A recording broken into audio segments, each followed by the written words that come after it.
Cuck Nozaki, a billionaire renowned for his obsession with women from his youth to his old age, was willing to spend a whopping 3 billion yen to have relationships with 4,000 different women. He didn't hesitate to spend money to marry a wife young enough to be his granddaughter.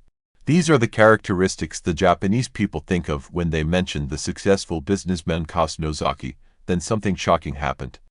At the age of 77, just 3 months after marrying his young wife, this magnate suddenly died, found naked with no clothes on. The news was a huge shock, leaving the Japanese public stunned and shaken. What exactly happened to this wealthy man? At 10 p.m. on May 24, 2018, a call was made to the Japanese police reporting that 77-year-old billionaire Cuck Nozaki had suddenly died in his 2-story private villa. Authorities immediately dispatched personnel to the scene, cordoned off the area, and began the necessary investigation procedures.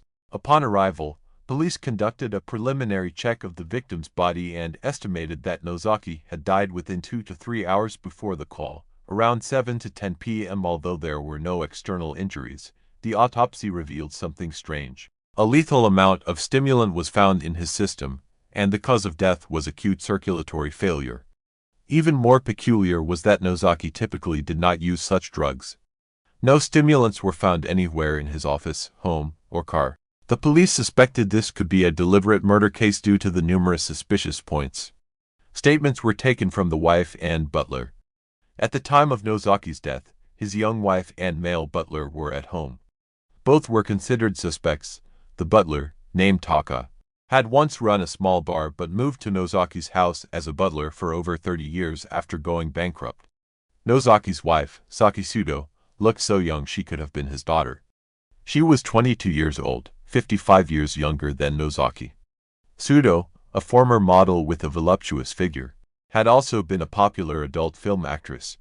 Her family was not well off, and despite her seemingly demure appearance, she led a rather indulgent lifestyle. She was known to be an alcoholic, lazy, money-hungry, and frequently visited nightclubs.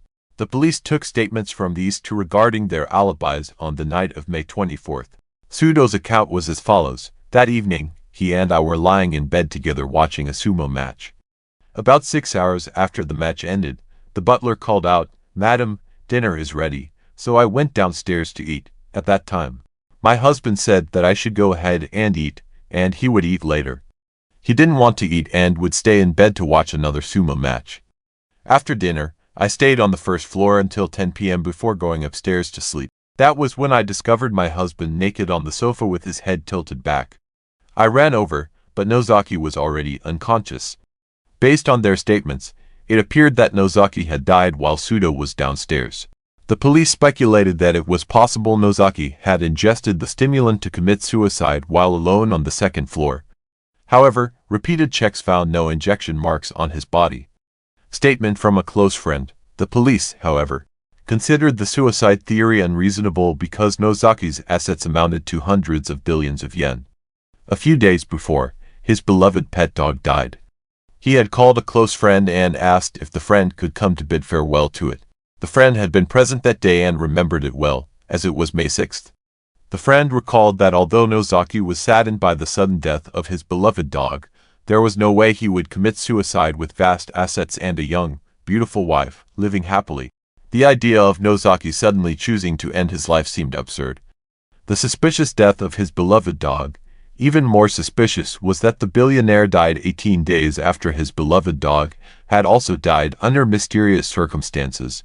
Those close to Nozaki knew he adored his dog and often said he would leave his estate to the dog after he passed away. Upon hearing this, the police decided to investigate the story of Nozaki's dog. They exhumed the dog's body for an autopsy, suspecting it might have been killed by a stimulant injection. However, contrary to the police's expectations, no stimulants were found. Friends of Nozaki noted that he loved his dog more than his young wife. While working, Nozaki would occasionally call home to ask the butler about the dog's well-being. Did the security cameras capture anything? Upon reviewing footage from the 8 external cameras, the police found no signs of anyone suspicious attempting to break in from the outside. Only 2 people were inside the house, the butler and Nozaki's young wife. The police started to consider who would benefit most from Nozaki's death. All suspicions pointed to the primary suspect, the young wife, Pseudo. After gathering statements and conducting an initial investigation, Pseudo emerged as the prime suspect for several reasons. Firstly, despite her initial seemingly frantic statement, she quickly became preoccupied with establishing her alibi to the police, showing no signs of grief or sadness over her husband's death. Secondly, during Nozaki's funeral, Pseudo appeared cold and indifferent, even casually playing games on her phone. Thirdly, after Nozaki's death, Pseudo requested an art company appraise a painting owned by Nozaki, suggesting she planned to sell at least one of his valuable artworks. Fourthly, a few weeks after the funeral, Pseudo swiftly moved to liquidate Nozaki's assets. She unilaterally appointed herself as president of his company and transferred over $300,000 from the company's treasury to her bank account, planning to relocate abroad. However, Pseudo claimed she had no reason to be suspected. She argued that she was disadvantaged by her husband's death because there was a condition in their marriage that required Nozaki to deposit 1 million yen into her bank account every month from the day they married. Pseudo insisted that Nozaki's death left her at an emotional and financial loss, but the situation appeared far more complicated than Pseudo's simple explanation. Shortly after, the police discovered a suspicious detail in Nozaki's will. The document stated that Nozaki would leave 3.5 billion yen of his assets to Pseudo immediately before his death. Nozaki's total assets were around 5 billion yen, meaning he left almost all his wealth to Pseudo. If this were true, Nozaki's death would benefit Pseudo immensely. Not just marginally, the police questioned Pseudo, is this handwritten will genuinely from Nozaki? Pseudo scoffed, ridiculous. Are you suggesting I forged the will? And what's wrong with my husband giving me a monthly allowance of 1 million yen? The police responded, no. I didn't mean it's an issue, it's just a bit confusing. Anyone could see that the young wife stood to gain the most from Nozaki's death. However, the police lacked evidence to prove Pseudo was the murderer. Additionally, Pseudo continued to deny any involvement in her husband's death, maintaining her silence against all accusations from the police. The case was widely reported in the media, and many mocked the police for their incompetence in finding evidence while it seemed obvious to everyone else that the young wife was the culprit. Nozaki's rags to riches story also became a hot topic. Once dirt poor, Nozaki was born in Tanabe, a Wakayama prefecture, in 1941, the third of 7 children in a struggling family. He left school after junior high to start working and support himself. After finishing junior high, he worked at a foundry, collecting iron powder and scrap iron to sell to junk dealers, saving every penny. Because he had no money and wasn't attractive, no women were interested in him. This made Nozaki envious of the wealthy men who were always drinking and cozying up to beautiful women at bars. His own reflection was the stark opposite, akin to something out of a horror movie or a tale of misfortune. One day, Nozaki saw an ugly man at the next table enjoying the company of 2 beautiful women. The man pulled out several 10,000 yen notes from his wallet and stuffed them into the women's bras. Seeing the women appear so happy, Nozaki realized that money controlled everything.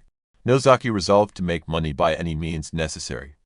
Nozaki made money by collecting leftover scrap metal and iron powder from factories, selling them to junk shops to earn extra cash. He took a job delivering beer to entertainment districts at night. One day, while delivering beer, he found a white object in a ditch and picked it up. It turned out to be a condom.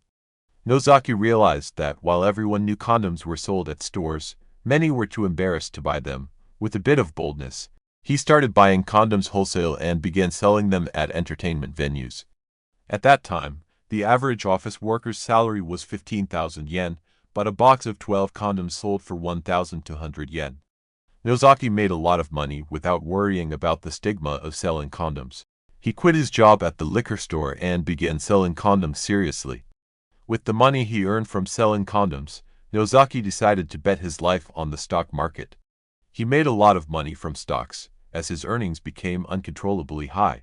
Nozaki thought luck was smiling upon him and decided to try his hand in the Tokyo real estate market.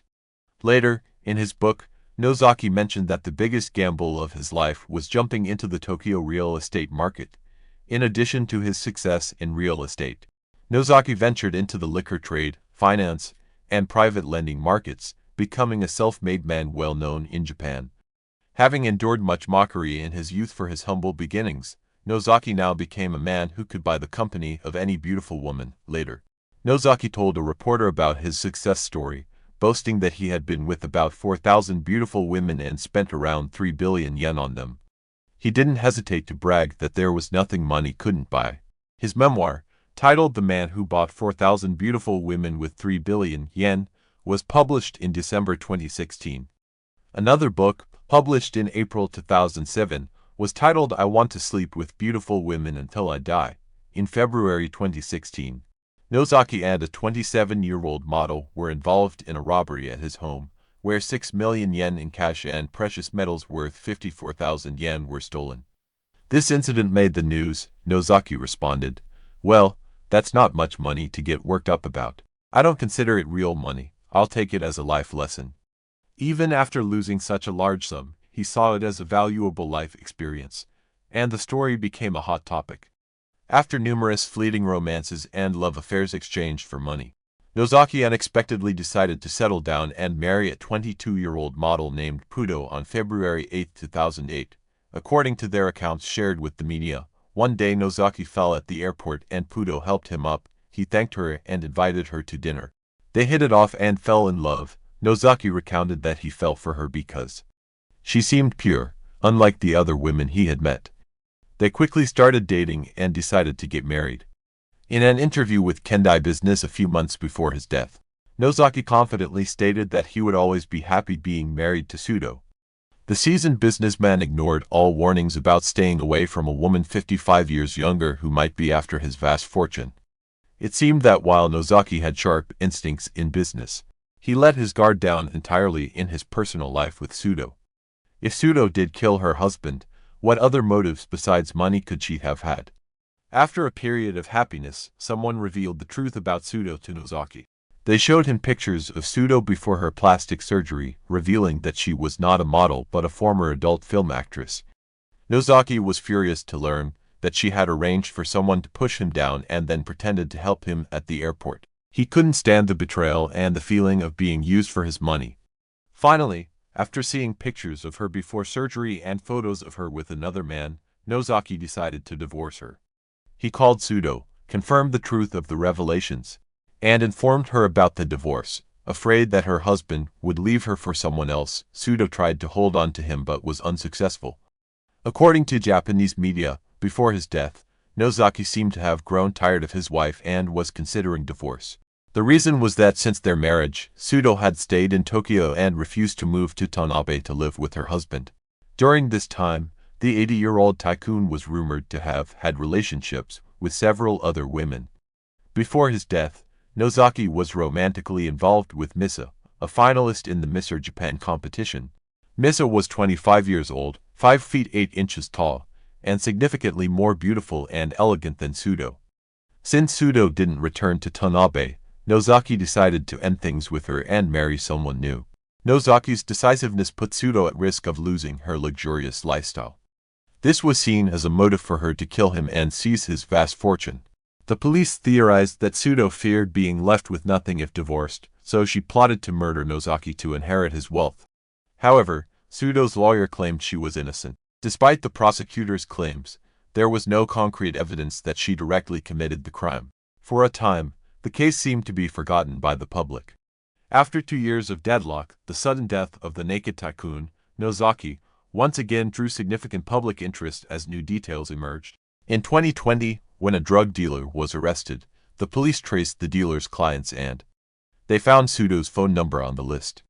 This indicated that Sudo had contacted the drug dealer, possibly buying drugs to poison Nozaki. Upon re-examining the crime scene, police found traces of stimulants on the floor and in the vacuum cleaner at Nozaki's home. In early 2021, while inspecting Sudo's personal items during the investigation, police discovered her computer search history contained entries on how to buy and use stimulants. Keywords like murder and how to buy stimulants were also found.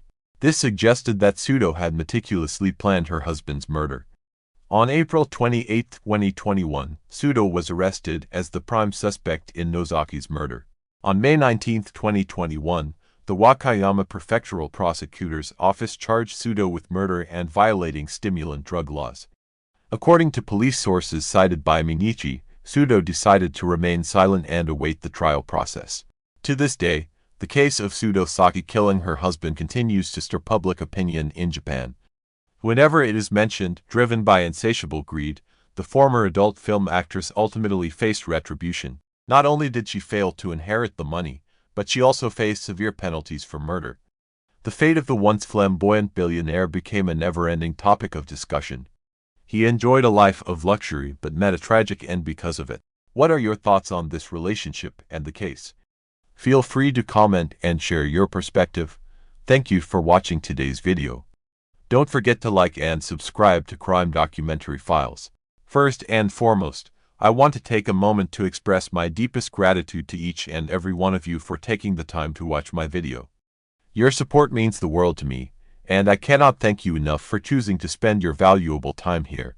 Every single view, like, comment, and share that you give is an incredible source of motivation and encouragement. It's because of viewers like you that I am inspired to continue creating content, improving with each video, and striving to bring even more exciting, helpful, and entertaining material to this channel. Your engagement is truly the lifeblood of this community.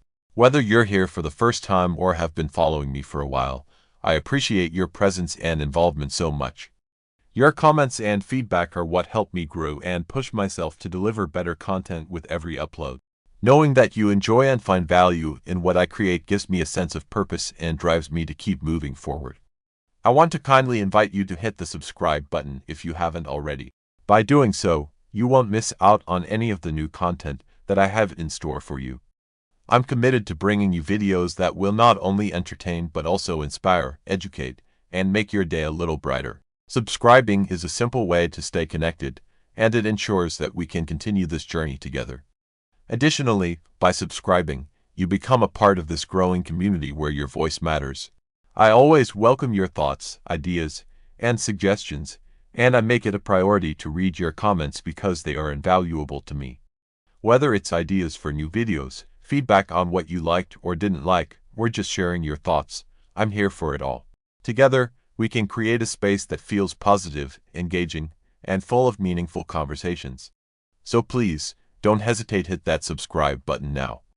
If you're already subscribed, I want to give you an extra special thank you for being a part of this journey with me. Your support, no matter how small it may seem, is making a huge difference, and I'm incredibly grateful. Also, don't forget to click the notification bell so you'll always know when I've uploaded something new.